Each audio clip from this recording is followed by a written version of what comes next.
because adversity is absolutely the foundation of success.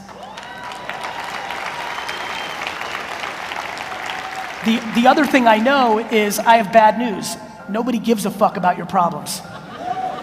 And this is super important to understand. The second you actually understand that nobody actually gives a shit, the only people that listen to you complaining are your loser fucking friends. If you like complaining, like just take a step back.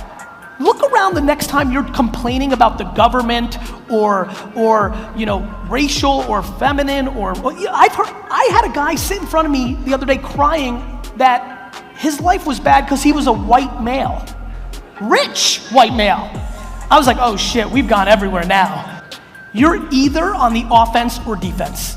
I just want you to know something. One of the things that's been really on my mind is I think a lot of people think they're in the middle. They're like in a transit. You're only on the offense or the defense. And I've realized that I've been on the offense my whole life because I never felt entitled to anything. Like you're literally gonna live 4 more lives, 5 more, like from the day you were born that you cannot fucking remember to right this second, you're about to do that 3 to 4 more times. Literally, your biggest advantage is timing. For all the great things that I have in my life, I would literally give it up, all of it, just to be 25. I would give up for 17 years, I'd give up everything I have, because that's how valuable time is. And the far majority of this room has time as their asset. And every day, the number one asset they have, time, they give away by being impatient, mainly on the back of listening to society or their parents that they have to have their shit figured out at this age. The fact that people actually think at 18, 22, or 30, you have to have your shit figured out is fucking ridiculous. Let me promise you, all those parents and uncles and grandparents that push down your throat that you have to figure it out by now, they still haven't figured it the fuck out. So this nonsense, this fucking nonsense that you have to have it figured out at 18, 22, 30. You know how many people freak the fuck out at 30? How many people are 30 right now? That shit was crazy, right? Like people lose their shit at 30. Like meanwhile, they're a fucking kid.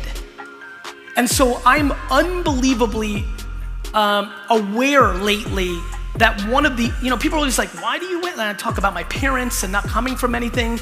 But the more that I live, I'm like, shit, the reason I really win is because I understand time.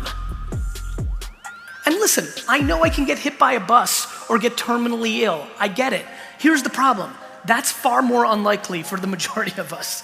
The math works in your favor, and we are stunningly not patient. I promise you here, out of every fucking person here, even if you sit here and your friend brought you and you didn't like me and you think I'm shit, nobody thinks less of themselves. Nobody thinks less of me in this room than me. I mean that. If I'm just unbelievably not high on my own supply, I appreciate the admiration. I understand what's happening with me. But I promise you, if you could read my insides on a piece of paper, I stand up here knowing I'm not shit, and tomorrow it can all go away unless I continue to execute, and I play on that edge every day, and I appreciate and I'm flattered, but I'm not fucking confused. Which really fucks with me because 99% of people, no really, because 99% of people that I see that aren't even close to doing the shit that I'm doing get one little headline or have a viral day or have one person with a blue check follow them and they think they're fucking special. If you think you're special, you fucking are finished. I mean, it's important to have confidence, but don't get delusional. It is absolutely your vulnerability. And let me remind everybody under 32 in this room, you have not faced a bad economy in your entire life. So you have not been punched in the face in a macro way yet. So whatever you think you are, you're playing in a fake fucking environment. You haven't done shit. You're in the minor leagues, boy. How do you stay from being disillusioned that way for you? It's really simple. I genuinely wake up and think like I suck. Nothing mattered that I did yesterday. Like I might not be seeing something sharp. I'm like completely convinced that like cool. But like I said something recently that caught a lot of people's attention when I say get quiet. I talk about get quiet from the haters, don't listen to anybody, right? But I think the part that people didn't understand it is I meant the compliments too. All this love and admiration, you can't imagine how good it feels, but it's not penetrating my operating system.